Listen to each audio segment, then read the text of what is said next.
আমরা তো সবাই জান্নাতে যেতে চাই না? সবাই চান না জান্নাতে যেতে?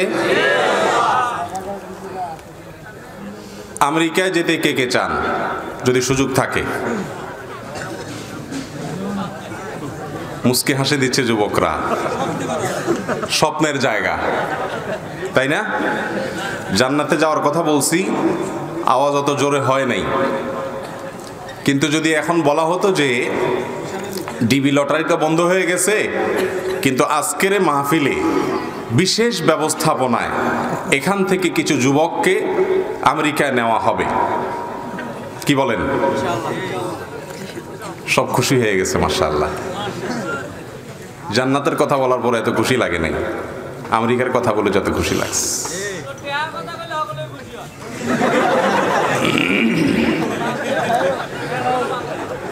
সম্মানিত ভাইরা আমার,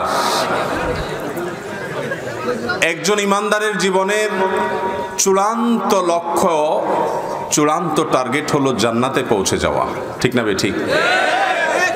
আল্লাহ রাব্বুল আলামিন আমাদেরকে এমন জীবন গঠন করার তৌফিক নসিব করুন যে জীবন দিয়ে আমরা জান্নাত পর্যন্ত চলে যেতে পারি। ভাইরা আমার, জান্নাতে যাওয়ার জন্য অত্যন্ত সংক্ষিপ্ত একটি সিলেবাস আমি আপনাদের সামনে আজ পেশ করতে চাই। মাত্র 4টি বিশেষ কাজ। এই কাজগুলোকে গুরুত্বের সাথে যদি আপনার জীবনে বাস্তবায়ন করতে পারেন, কোরআন এবং হাদিসের নির্যাস থেকে আমরা বলতে পারি ইনশাআল্লাহ এই সময়ে আপনার জন্য জান্নাতে যাওয়া অনেক সহজ হবে। 1 নম্বর কাজ হলো ঈমানকে বিশুদ্ধ করতে হবে। নিজের আকীদা এবং বিশ্বাসের মধ্যে কোনো প্রকার ভেজাল রাখা যাবে না। কারণ ঈমান হলো আমাদের পাসপোর্টের মতো, আইডেন্টিটির মতো। আখিরাতের প্রত্যেকটি ঘাঁটিতে ঈমানের পাসপোর্ট, ঈমানদারিতার পরিচয় যদি আপনার মধ্যে থাকে, আল্লাহ রাব্বুল আলামিনের ফেরেশতারা আপনার সঙ্গে বিশেষ আচরণ করবেন ইনশাআল্লাহ। এই জন্য আপনার ঈমানটাকে পিওর করতে হবে, খাঁটি করতে হবে, ভেজাল মুক্ত করতে হবে। জান্নাতে যাওয়ার জন্য প্রথম কাজ হলো এটা, 4 কাজের প্রথম কাজ। আমরা বেশিরভাগ মানুষ জন্মসূত্রে মুসলমান, যার কারণে আমরা মনে করি আমাদের ঈমান তো আছেই। হুজুর অন্য পয়েন্ট বলেন, ঠিক না ঠিক? অনেকেই ভেতরে ভেতরে বিরক্ত যে ঈমান তো আছেই, বুঝলাম 1 নম্বরটা হলো, আর 3টা বলেন। জান্নাতে যাওয়ার শর্ট সিলেবাস, এর বাকি 3টা পয়েন্ট কি? প্রিয় ভাইরা আমার, বাকি 3টা পয়েন্টের চাইতে অনেক বেশি গুরুত্বপূর্ণ হলো এই প্রথম পয়েন্টটা। ঈমানটাকে সকল প্রকার ভেজাল থেকে মুক্ত করতে হবে। আমাদের ঈমানের মধ্যে কত শত ভেজাল যে আছে সেটা আমরা বেশিরভাগ তথাকথিত ঈমানদাররা জানিও না। ঈমানকে ধ্বংস করে দেয় যে বিষয়টি সবচেয়ে কঠিন ভাবে, সেটা হলো শিরক। নানাভাবে আমাদের মধ্যে শিরক আছে না নাই? আল্লাহ রাব্বুল আলামিনকে ইবাদতের জায়গায় যদি আপনি কোনো মানুষকে, কোনো ব্যক্তিকে, কোনো বস্তুকে আপনি ইবাদত করেন, তার দাসত্ব করেন, তার গোলামি করেন, তার কাছে প্রার্থনা করেন, আনুগত্য যে আল্লাহকে একচ্ছত্রভাবে করা দরকার সেটা যদি কোনো মানুষের জন্যও নির্ধারণ করেন, তাহলে এসবগুলো হলো শিরকের অন্তর্ভুক্ত। অতএব সব ধরনের শিরক থেকে, কুফর থেকে, নিফাক থেকে, ঈমান ভঙ্গকারী বিষয় থেকে নিজেদের ঈমানকে পরিচ্ছন্ন করে, পবিত্র করে আখিরাতের পাথেয় তৈরি করতে হবে। এটা হবে জান্নাতে যাওয়ার জন্য প্রথম পদক্ষেপ। আল্লাহ তাআলা আমাদের সবার ঈমানগুলোকে খাঁটি করার তৌফিক নসিব করুন। ঈমান সম্পর্কে খুব লম্বা চড়া কথা নয়, অত্যন্ত সংক্ষিপ্ত কিছু কথা। ঈমানের মধ্যে যাতে ভেজাল না আসে। আলহামদুলিল্লাহ আমরা সবাই আল্লাহর প্রতি ঈমান আছে, আখিরাতের প্রতি ঈমান আছে, ঈমানের যে রকমগুলো আছে সবগুলোর প্রতি ঈমান আছে। সমস্যা হলো এই ঈমানের মধ্যে অনেক সময় ভেজাল ঢুকে যায়। কোন কোন বিষয়গুলো মানুষের ঈমানকে নষ্ট করে দেয়, শেষ করে ফেলে, সেগুলো জানতে হবে। সেগুলো জেনে ঈমানটাকে পিওর করতে হবে। 1 নাম্বার 2, 5 ওয়াক্ত সালাত 5 ওয়াক্ত নামাজ যথাযথভাবে সময় মতো পুরুষরা জামাতের সাথে, নারী পুরুষ সকলে ওয়াক্ত মতো ধীরস্থিরতার সাথে, খুশুখুজুর সাথে, আন্তরিকতার সাথে, ভালোবাসার সাথে আল্লাহর স্মরণের জন্য 5 ওয়াক্ত সালাত আদায় করতে হবে। দ্বিতীয় কাজ, কারণ সালাত হলো জান্নাতের চাবি। সালাত হলো, নামাজ হলো জান্নাতের চাবি। অতএব নামাজ ছাড়া জান্নাতি হওয়ার কথা চিন্তাও করা যায় না। দ্বিতীয় কাজ হলো 5 ওয়াক্ত সালাত। অনেকে পড়েন 3 ওয়াক্ত পড়েন বা 2 ওয়াক্ত পড়েন। ফজরটা অনেকে পড়েনই না, অনেকে 7টা 8টার দিকে পড়েন। এরকম নানা কিসিমের মুসল্লি আছে না নাই? 5 ওয়াক্ত নামাজ যথাযথভাবে আদায় করতে হবে, এটা হলো দ্বিতীয় কাজ। 3 নম্বর কাজ হলো ভাইরা আমার, উপার্জন হালাল হতে হবে। উপার্জন কি হইতে হবে? হালাল হতে হবে। আজকাল ইমানদার অর্থাৎ মুখে নিজে ইমান এনেছেন এরকম দাবিদার মানুষের অভাব নাই, এমনকি নামাজি মানুষেরও মাশাআল্লাহ অভাব নাই বলা চলে অনেক ক্ষেত্রে। কিন্তু হালাল উপার্জনকারী মানুষের সংখ্যা আজ সমাজে সোনার হরিণ হয়ে গেছে। ঠিক না ঠিক বলেন? আমি যে উপার্জন করব সেটা কোরআন এবং হাদিসের আলোকে আমার জন্য হালাল কিনা এই বিষয়টি নিশ্চিত যদি না করি, তাহলে সেক্ষেত্রে আল্লাহ রাব্বুল আলামিনের কাছে জান্নাতের আশা করা কোনোদিনই সম্ভব নয়। রাসূল করিম সাল্লাল্লাহু আলাইহি সাল্লাম বহু হাদিসে ইরশাদ করেছেন, যেই দেহ হারাম দ্বারা গঠিত হয়েছে, যেই রক্ত মাংস তৈরি হয়েছে হারাম খাদ্য দ্বারা, হারাম উপার্জন দ্বারা, সেটি জাহান্নামের জন্য অধিক উপযুক্ত, অর্থাৎ সেটি কখনো জান্নাতে যেতে পারে না। অনেক ভাইরা আছেন সারা জীবন দুর্নীতি, ঘুষ, সুদ, মানুষকে প্রতারণা করে উপার্জন করে শেষ বয়সে এসে দাড়ি টুপি রেখে জুব্বা পাঞ্জাবি লাগিয়ে হজ ওমরা করে মসজিদ মাদ্রাসায় দান সদকা করে হাজী সাহেব গাজী সাহেব সেজে জান্নাতে যাওয়ার আশায় বুক বেঁধে বসে থাকেন। আছে না নাই? তাসবিহ তাহলিল করেন, মসজিদে গেলে আর বের হতে চান না, আল্লাহ ছাড়া কোনো কথা তার মুখ থেকে আর নাই। মাশাআল্লাহ অনেক ইবাদত বন্দেগী করেন, কিন্তু সারা জীবন উপার্জন যা করেছেন তার বেশিরভাগই 2 নম্বর পথে, অবৈধ পথে, হারাম পথে, মানুষের রক্ত চুষে অন্যায়ভাবে দুর্নীতি করে, ঘুষের মাধ্যমে, সুদের মাধ্যমে, নানা রকম অপকর্মের মাধ্যমে। এরকম লোকজন আমাদের সমাজে আছে না নাই? বরং আমার মতো অনেক হুজুর বা আমাদেরও উপার্জনের মধ্যে শতভাগ ঝামেলা মুক্ত উপার্জনওয়ালা মানুষ আজ পাওয়া কঠিন হয়ে গেছে। ভাইরা আমার, সবাই মনে করে টাকা হইলে বাঘের মাথাও পাওয়া যায়। একটা কথা আছে না বাংলায়, টাকা হইলে বাঘের কল্লাও পাওয়া যায়। অতএব বাঘের কল্লা যখন পাওয়া যায় তো আল্লাহকেও টাকা হইলে পাওয়া যাবে। আগে পয়সা কামায় নাও, বৈধ অবৈধ পরে। মালদার হয়ে গেলে, কোটিপতি হয়ে গেলে হুজুররাও জিহাজি সাহেব করবে। ঠিক না ঠিক? মসজিদে গেলে ইমাম সাহেব, খতিব সাহেব মাহফিলে এসে 50,000 1 লাখ টাকা দিবে, বক্তা সাহেব বলে দিবে, আল্লাহ এত বড় হাজি সাহেব, এত বড় দাতা সাহেব, এত বড় মালদার সাহেব, অমুক সাহেব তমুক সাহেব, আল্লাহ এই দানের বিনিময়ে আপনি তাকে জান্নাত পার করে জাহান্নাম পর্যন্ত দিয়ে আসেন।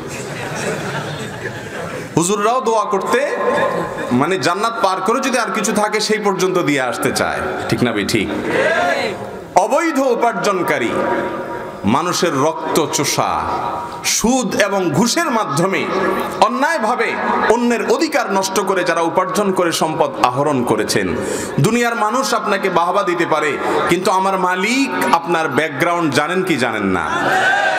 দুনিয়ার মানুষ আপনাকে দেখে হাজী সাহেব গাজী সাহেব, আপনি যে আসলে চিটার সাহেব, প্রতারক সাহেব, ঘুষখোর সাহেব, সুদখোর সাহেব, টিনচোর সাহেব, গমচোর সাহেব, আত্মসাৎকারী সাহেব, সেই পরিচয়টুকু মানুষ না জানলে কি হবে? মানুষের মালিক জানেন কি জানেন না? ভাইরা আমার, অনেক ভাই এ আলোচনা শোনার পর, এই ধরনের কথা শোনার পর বলে, ভাই করে ফেলেছি এখন কি করব? সহজ উত্তর, যত অবৈধ উপার্জন করেছেন মালিক বেঁচে থাকলে তাদের কাছে ফেরত দিয়ে আসতে হবে। আর যদি মালিক বেঁচে না থাকে বা তাকে খুঁজে পাওয়া না যায় যার কাছ থেকে অবৈধভাবে উপার্জন করেছেন, তাহলে তার সওয়াবের উদ্দেশ্যে তার পক্ষ থেকে আল্লাহর রাস্তায় দান করে দিবেন, নিজে ভোগ করতে পারবেন না। তারপরে যদি ইস্তেগফার করেন, আল্লাহর কাছে মাপ চান, আশা করা যায় পেছনের জীবনের অবৈধ উপার্জন আল্লাহ তাআলা মাফ করে দিবেন। অথচ অনেকে দেখা যায় হালাল হারাম বাজ বিচার ছাড়া সম্পদের পাহাড় করে এরপরে জায়নামাজে বসে চোখের পানি ফেলে আল্লাহর কাছে দোয়া করে, আল্লাহ ভুল করে ফেলেছি, মাফ করে দেন। প্রিয় ভাইরা আমার, রাসূল করিম সাল্লাল্লাহু আলাইহি ওয়াসাল্লাম বলেছেন, অনেক দূর থেকে কষ্ট করে সফর করতে আসে, বাইতুল্লাহ তাওয়াফ করতে থাকে, হাজর আসওয়াদ পাথর ধরে হাওমাও করে কাঁদে, চোখের পানিতে চোয়াল দাড়ি বুক ভিজে যায়, আল্লাহর কাছে দোয়া করতে থাকে। নবীজি বলছেন, আন্না ইউস্তাজাবু লিযালিক, আরে এই দোয়া কিভাবে কবুল হবে? কোশ্চেন কালেও কবুল হবে না। মক্কার সমস্ত ইমাম, মদিনার সমস্ত ইমাম, সারা দুনিয়ার সমস্ত মৌলভী সাহেব, সমস্ত আলেম ওলামা এসেও যদি দোয়া করেন, আপনি অন্যের অধিকার নষ্ট করে আসলে আল্লাহ রাব্বুল আলামিন সেটা মাফ করবেন না। হারামখোরের দোয়া আল্লাহ কবুল করবেন না। ভাইরা আমার, এমন একটা সময় আমরা পার করছি, সবাই মনে করে, বিশেষ করে যুবকদের মধ্যে একটা চিন্তা ঢুকছে, পয়সাটা হলে হুজুররাও দেখি আগে জায়গা করে দেয়, মাহফিলের মঞ্চে জায়গা পাওয়া যায়, সব জায়গাতে কদর হয়, পয়সা হলে সবই হয়। অতএব নীতি নৈতিকতা, তাকওয়া আর হালাল হারাম এগুলো পরে, আগে পয়সা কামায় নাও, এরপরে আল্লাহকেও পাওয়া যাবে। এই চিন্তা কি ঠিক? আল্লাহ তাআলা আমাদের সবাইকে হালাল উপার্জন করার জন্য সংকল্প করার তৌফিক নসিব করুন। যুবক ভাইরা আমার, গোটা দুনিয়া আপনাকে বাহবা দেখ আর না দেখ, এমন ভাবে উপার্জন করবেন আপনার পকেটে একটি পয়সা অবৈধ আসবে না, সমাজে আপনার ভালো কোনো অবস্থান হবে না, আপনি সমাজে হয়তো দাঁড়াতে কষ্ট হবে, কেউ আপনাকে পাত্তা দিবে না। হ্যাঁ, জান্নাতি লোকদের মার্কা এরকমই থাকে, তাদেরকে সমাজে খুব বেশি গণা হয় না। আল্লাহ তাআলা আমাদের সবাইকে হালাল উপার্জন করার সংকল্প করার তৌফিক নসিব করুন। জান্নাতে যাওয়ার জন্য 4টি শর্ট সিলেবাসের তৃতীয়টি বলে ফেলেছি। 4 নম্বর হলো নিজের আখলাক এবং আচরণকে সুন্দর করতে হবে। আচরণ সুন্দর করা বলতে সমস্ত মানুষের অধিকারগুলো আদায় করে দিতে হবে।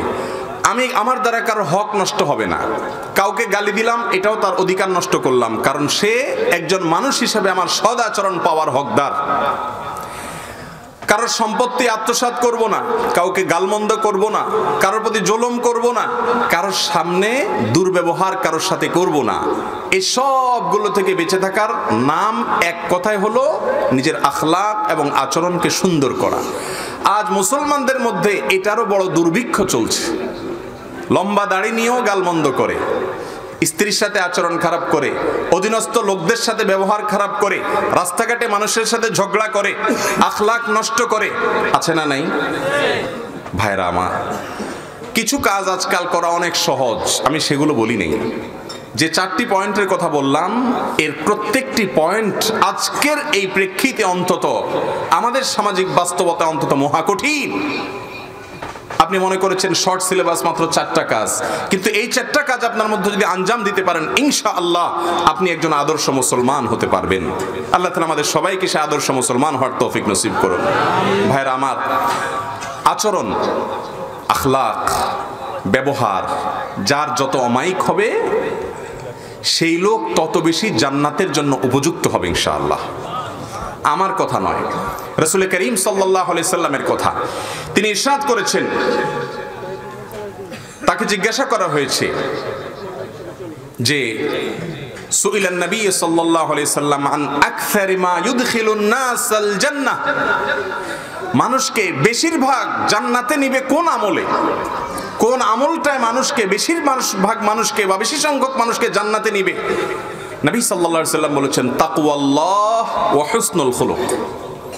আল্লাহর ভয় যদি কারোর অন্তরে থাকে আর সেই চেতনা থেকে সে হারামকে না বলতে শিখে, অন্যায়কে না বলতে শিখে, গোটা দেশের সব যুবকরা একদিকে সে ভিন্ন দিকে, আল্লাহর ভয়ে হারামকে না বলার মতো যদি শক্তি থাকে, তাকওয়া থাকে, আর মানুষের সাথে ব্যবহার আচরণ যদি অমায়িক হয়, তার দ্বারা কারোর কোনো ক্ষতি হয় না, সে কাউকে কষ্ট দেয় না, কেউ একটা গালি দিলে সবর করে পাল্টা গালি দেয় না, কেউ জুলুম করলে সবর করে পাল্টা জুলুম করে না, এক কথায় মানুষের কাছে একজন অমায়িক মানুষ হিসাবে প্রতিষ্ঠিত করতে পারে নিজেকে, এই আমলটুকু মানুষকে, বেশিরভাগ মানুষকে জান্নাতে নিবে। জান্নাতে নেওয়ার জন্য উত্তম আখলাকের চাইতে সহজ কোনো পথ আর রুট কোরআন আর হাদিস থেকে খুঁজে পাওয়া যায় না। ভাইরা আমার, রাসূল করিম সাল্লাল্লাহু আলাইহি ওয়াসাল্লাম তিরমিজি বর্ণিত এবং আবু দাউদ বর্ণিত হাদিসে বলেছেন, মা মিন শাইইন ইউদাউ ফিল মিজান আথকালু মিন হুসনিল খুলুক। কিয়ামতের ময়দানে ভাইরা আমার, মিজানের পাল্লায় যখন সমস্ত আমল উঠানো হবে, মানুষের সাথে সুন্দর আচরণ, সুন্দর ব্যবহার, অমায়িক আচরণ, এই আমলটার ওয়েট আর ওজন এত বেশি হবে যে অন্য কোনো আমলের ওজন এত বেশি হবে না। কিয়ামতের দিন নেক আমল গণা হবে না মাপা হবে? কথা বুঝেন নাই? কিয়ামতের দিন আমাদের আমল গণা হবে না মাপা হবে? যেখানে মাপা হবে সেখানে কোন আমলের ওয়েট বেশি, একজন মুসলিম খুঁটে খুঁটে সে আমলটাই করা উচিত, ঠিক না বেঠিক? আর সেটা কি? উত্তম আচরণ, সুন্দর ব্যবহার। নবীজি বলেছেন এর চাইতে ওয়েটফুল কোনো আমল থাকবে না। ইমানের পরে সবচেয়ে ভারী আমল হবে মানুষের উত্তম আচরণ। নামাজি মুসলমান পাওয়া যায়, রোজাদার মুসলমান পাওয়া যায়, দাড়িওয়ালা মুসলমান পাওয়া যায়, জুব্বাওয়ালা মুসলমান পাওয়া যায়। ভাইরা আমার, অমায়িক আচরণ, কাউকে কষ্ট দেয় না, কারোর হক নষ্ট করে না, এরকম অমায়িক মুসলমান আজ সোনার হরিণ হয়ে গেছে, ঠিক না ঠিক? আপনি যদি সাহাবীদের জীবনী দেখেন, দেখবেন কি আচরণ তাদের, কি ব্যবহার তাদের, কারোর হক তাদের দ্বারা নষ্ট হতো না। আর এখন আমরা সবাই হক নষ্ট করি, যে যেখানে চান্স পায় অধীনস্থদের উপরে জুলুম করে, দুর্বলের প্রতি জুলুম করে, ঠিক না ঠিক? আল্লাহ তাআলা আমাদের সবাইকে আখলাকের এই মহামূল্যবান সম্পদটি ধারণ করার তৌফিক নসিব করুন। নবী সাল্লাল্লাহু আলাইহি সাল্লামের সাথে জান্নাতে থাকার ব্যাপারে আপনারা একটু আগে আলোচনা শুনছিলেন। নবী সাল্লাল্লাহু আলাইহি সাল্লামের সাথে জান্নাতে কিভাবে থাকবেন। প্রিয় ভাইরা আমার, এই সম্পর্কে নবী আলাইহিস সালাম বলেছেন, ইন্না আহাব্বাকুম ইলাইয়া ওয়া আকরাবাকুম মিন্নি মাজলিসান ইয়াউমাল কিয়ামাহ। তোমাদের মধ্য থেকে কিয়ামতের দিন আমার সবচেয়ে কাছাকাছি থাকবে, নবীজি বলছেন আমার নিকটে থাকতে পারবে, আমার কাছে থাকতে পারবে কারা? আহাসিনুকুম আখলাকা। তোমাদের ভিতরে যার ব্যবহার যত সুন্দর হবে, যার ব্যবহার যত অমায়িক হবে, যার আচরণ যত সুন্দর হবে, যার কথা থেকে যত মধু ঝরবে, যার দ্বারা মানুষ যত কম কষ্ট পাবে, যে কারোর অধিকার নষ্ট করবে না, কাউকে কষ্ট দিবে না, এই মানুষটি নবীজির সবচেয়ে কাছে থাকতে পারবে। কাছে থাকতে চান ইনশাআল্লাহ নবীজির সাথে? আল্লাহ তাআলা আমাদের সবাইকে নবীজির সঙ্গে সাল্লাল্লাহু আলাইহি সাল্লাম তার সঙ্গে জান্নাতে থাকার তৌফিক নসিব করুন। আর একই হাদিসে তিনি বলেছেন, ওয়া আবআদিকুম মিন্নি মাজলিসান, আর তোমাদের মধ্যে কিয়ামতের ময়দানে আমার থেকে সবচেয়ে দূরে থাকবে কে? আসওয়াউকুম আখলাকা।